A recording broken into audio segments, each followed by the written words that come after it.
तंत्र म्हणूनच हा 1,10,10,000 कोटीचा हा रस्ता तिने आपल्यावरती लादलाय।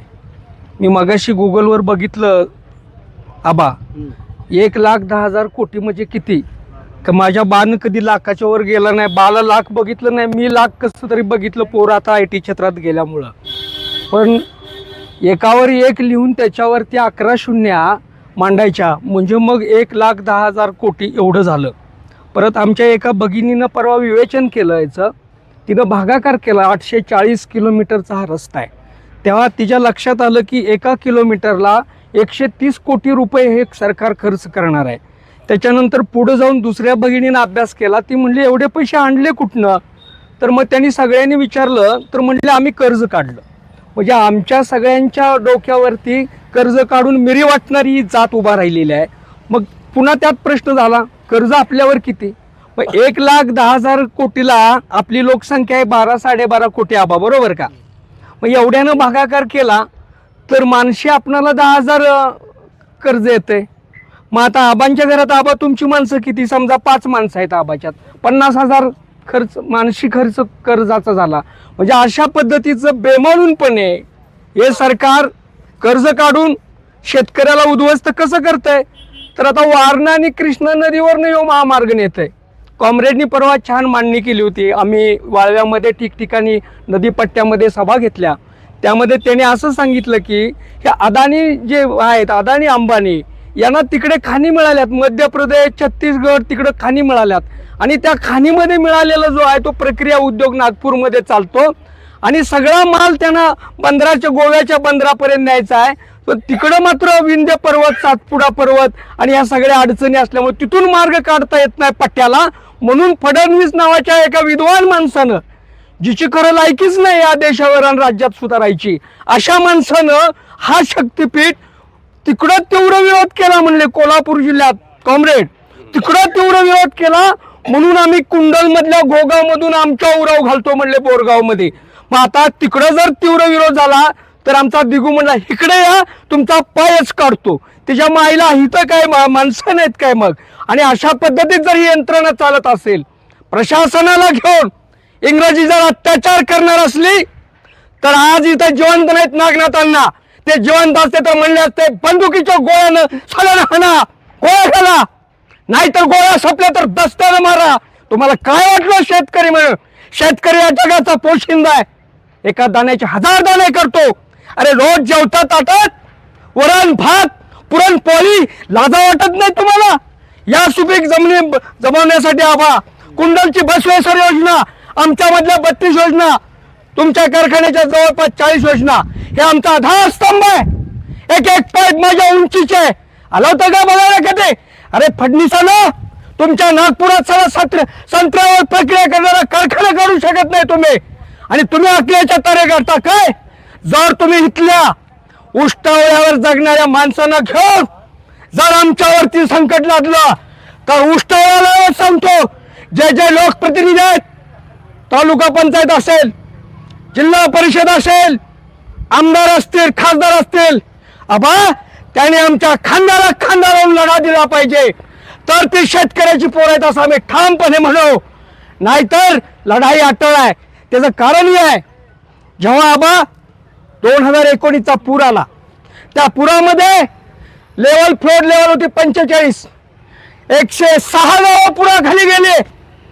आणि आता उंच या पोल जो समोर दिसतो इलेक्ट्रिकचा, याच्या तिप्पट पोलचा भराव येणार, 700 फूट रुंदीचा रस्ता होणार। आणि या रस्त्यामुळं जर पुराचं पाणी थटलं गेलं तर 45ची फ्लोड लेवल किमान 75 पर्यंत जाईल। 600 गावावर अंधार होय अंधार। अरे तुमच्या डोक्यात काय बटाटा भरलाय काय? साधी गोष्ट आहे, या जिल्ह्याचे, या महाराष्ट्राचे कोयना आणि चांदोली धरण आहेत, त्या धरणवाल्यांना विचारा की वारणा कृष्णेची पूर पातळी किती, त्या पुराचा धोका किती। भावनो, हे महासंकट आहे। शक्तीपीठ देवाच्या नावावर त्यांनी शक्ती घातल्या, यांची शक्ती अदानी अंबानीमध्ये आहे। कारण निवडणुकीसाठी पैसा न खर्च करता वेगवेगळ्या पद्धतीने पैसा गोळा करूया, आमदार खासदार विकत घेऊया आणि राज्य करूया। माणसात माणूस ठेवला नाही कॉम्रेड. हिंदू मुसलमान, मराठा धनगर, आदिवासी धनगर ही तुम्ही भांडणं लावले. शेतकऱ्यांच्या चुली पेटवायच्या ऐवजी तुम्ही चुलीत पाणी वाचला आणि म्हणून तुमची लायकी नाही. शक्तीपीठाच्या आजच अधिसूचना आल्या. आबा काय माणसं म्हणत होते कुठनं जाणार आहे, कारवाट फुटलंय त्यातनं गेला तर 4 पैसे मिळतील. अरे तुला 4 पैसे मिळतील पण 3 किलोमीटर इकडं 3 किलोमीटर इकडं संपूर्ण जमीन बेचिराख होईल. त्याला कोण आबा जबाबदार? आणि म्हणून इथला परिसर, मी काल गेलतो नागराळ्याला, परवा इकडं दुधारी दुदंडी हा भाग नदीच्या बाजूने येतो सगळा. ताकारी ही गावाच्या गाव नामशेष होतील.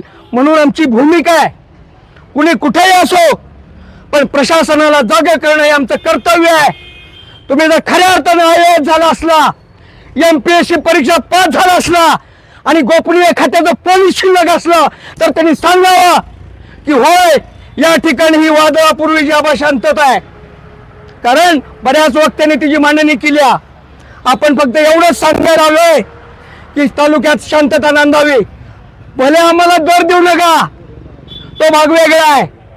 आत्ताच आज बातमीमध्ये मी बघितलं आबा कंटेनरच्या कंटेनर द्राक्ष पडून आहेत, शेतीमाल पडून आहे, कांदा पडून आहे.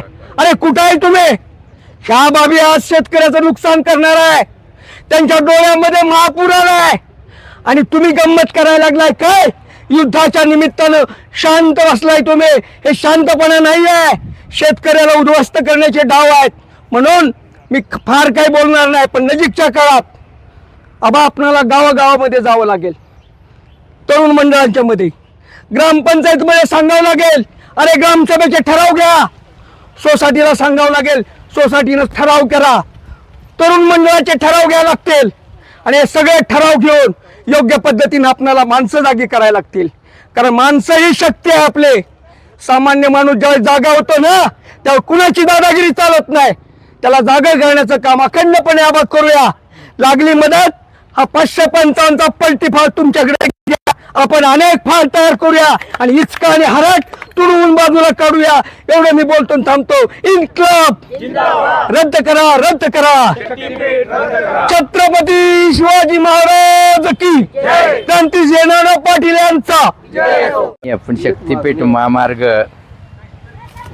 जो दुसरे कोण करून देत नाहीत म्हणून ही गरीब माणसं करून तिथे देतील अशा आशेनं ज्याची अलाइनमेंट चालली शासनानं, त्याच्या विरोधात निवेदन देण्यासाठी इथं हजर राहिलेले आबा आणि सर्व कॉम्रेड देशमुख आणि सर्व कार्यकर्ते बंधूंनो, माझ्या अगोदरच्या वक्त्यांनी